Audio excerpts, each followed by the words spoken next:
Welcome to my channel. I'm Jim Rohn. If you have ever loved an avoidant person, you have likely experienced being pushed away, emotionally manipulated, and even wondered if it was your fault.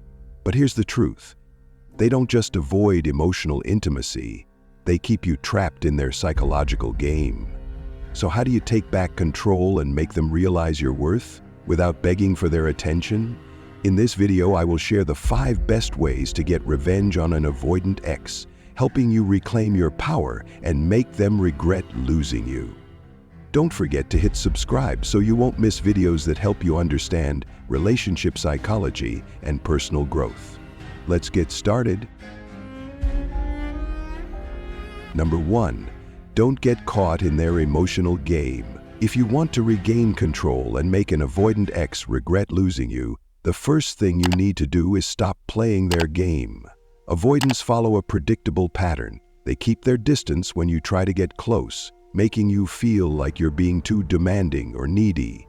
They plant the idea in your mind that you are the problem, that you are ruining the relationship simply by wanting emotional connection. But what's the reality? It's just a way to manipulate your emotions. They play the push-pull game. When you move closer, they pull away. When you stop, they come back.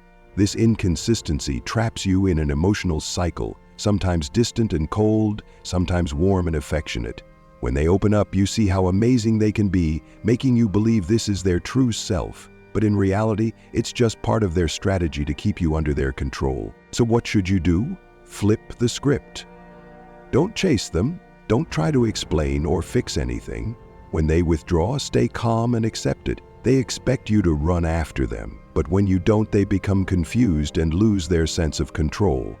Instead of falling into their usual trap, stand your ground. When they distance themselves, don't pull them back. Focus on yourself. Do things that make you happy without them.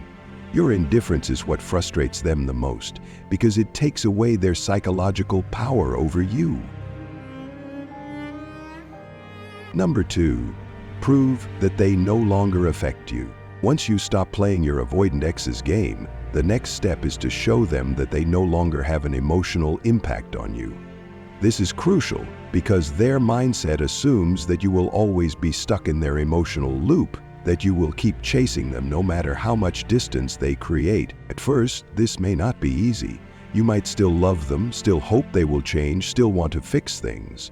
But even if you feel this way, you must not show it. Instead of letting them see your pain, anxiety, or longing, demonstrate that you are completely fine, that their absence does not affect you.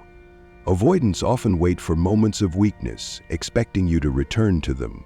They believe you will always be the one to initiate reconciliation, that they hold the power in the relationship, but when they realize that you no longer care in the way they expect, it disrupts their entire sense of control. At this point, the dynamic shifts. They are no longer certain about their power over you. They used to believe they could manipulate your emotions, but now you no longer react as expected. You have broken free from their psychological games, and that loss of control terrifies them more than anything else. Before, you were unknowingly caught in their cycle, following their lead. That illusion of control gave them a false sense of power. But when you remove yourself from the cycle, when you stop responding the way they anticipate, you reclaim your strength, and that is what scares them the most. Number 3. Heal yourself and end emotional dependence. The next step in reclaiming control is to focus on healing so that you no longer depend on their love. When you love an avoidant person, they have a way of making you crave their attention and validation. They create a sense of emotional deprivation, making you believe that their love is something special, something you cannot find anywhere else. This is how they control you, by planting the fear of losing them, making you believe that your happiness depends on having them in your life. You become attached to the rare moments when they show closeness, and that makes you forget your own worth. But the truth is, love should not make you feel insecure or force you to constantly fight for recognition. When you begin the healing process, you will realize that this was never a healthy relationship, that you deserve a different kind of love, one that brings peace instead of pain. When you stop reacting in the way they expect, they lose their grip on you.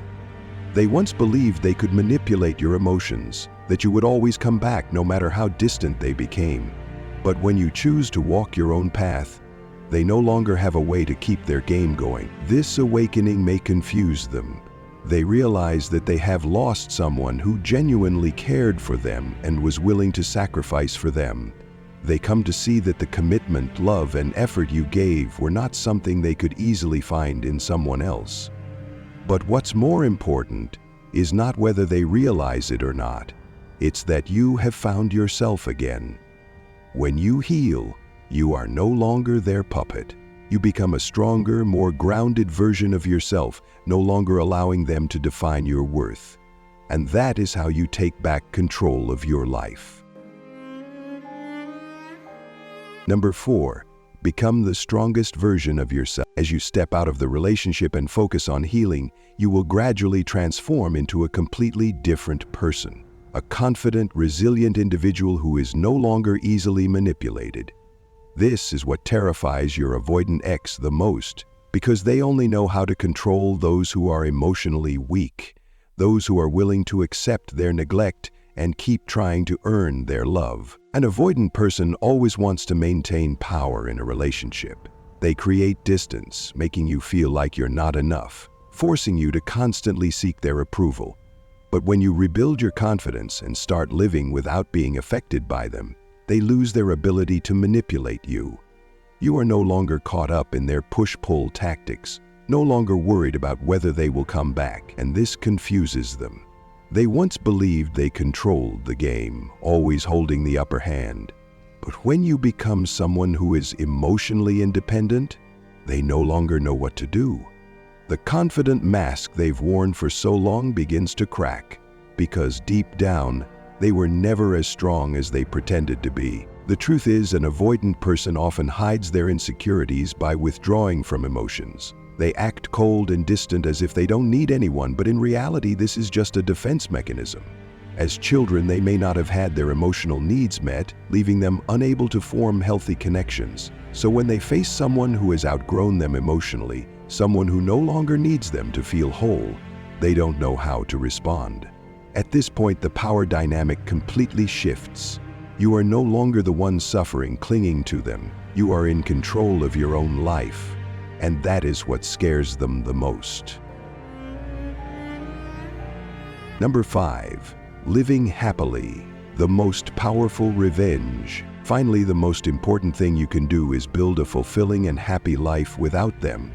This applies to every breakup, but it is especially crucial when you have loved an avoidant person. Avoidants often plant the idea that you cannot be happy without them. They want you to believe that the relationship with them was the center of your happiness, that without them, you will feel empty and lost. But this is merely an illusion they create to maintain control. The truth is, you don't need anyone to feel whole. When you find happiness within yourself, when you can enjoy life independently, you are sending a powerful message. I don't need you to be happy. And that is what completely strips them of their control. This is not about arrogance or bitter revenge. It's simply about knowing your worth. If one day they show up in your life, it will be because you choose it, not because you depend on them. You will be with them because you want to share moments, not because you need them to feel complete. This can be a huge shock for an avoidant person. They are used to manipulating others' emotions, making people feel small and cling to them. But when you are no longer affected, when you shine and continue to grow without them, they realize their game has failed. They don't know what to do when you stop caring. They cannot manipulate someone who has completely stepped out of their control. And that is when everything collapses. Every avoidance tactic, every psychological game they once used to keep you around. But most importantly, this is no longer about them. When you focus on yourself, you no longer waste energy trying to get revenge or make them regret. You are simply living a happy, independent life, unbound by the past. And that is the ultimate revenge. If there is one takeaway from this video, it is this: your happiness is not in the hands of your ex, especially an avoidant one. They may have made you feel small, unworthy, or convinced you that you would never find happiness without them. But the truth is, you can and you will move on. Not only that, but you will become stronger, more independent, and ultimately free from anyone controlling your emotion. Stoic philosophy teaches us that we cannot control the actions of others, but we can absolutely control how we respond to them. An avoidant person may play the push-pull game, may make you feel abandoned, but that does not matter. What matters is how you choose to react. You can either continue to be trapped in the emotional cycle they created, or you can hold your head high and walk away, refusing to let their actions hold power over you. Epictetus once said, "The only person who can make you unhappy is yourself, because you have placed your happiness in someone else's hands." When you stop allowing the avoidant person to have power over your emotions, when you truly find peace within yourself, that is when you become free. You are no longer manipulated by their distance, no longer afraid of losing someone who never truly valued you. You take back control of your life. The best revenge is not making them regret or suffer. The best revenge is that you no longer care. When you are happy, thriving, and living the life you deserve, you are proving that they never had control over you in the first place. And that confuses them, because they are no longer the central figure in your life. You have spent enough time and energy on someone who was not worthy. Now is the time to invest in yourself, your happiness, your confidence, and your future. Dedicate time to wisdom, self-growth, and pursuing what truly adds value to your life. Remember, happiness does not come from someone else. It comes from how you choose to live your life. Thank you for watching this video. If you found the content helpful, hit like to support the channel, subscribe, and turn on notifications so you won't miss upcoming videos on relationship psychology and personal development. And share your thoughts in the comments. Have you ever been in a relationship like this? What did you do to overcome it? I would love to hear your story. See you in the next video.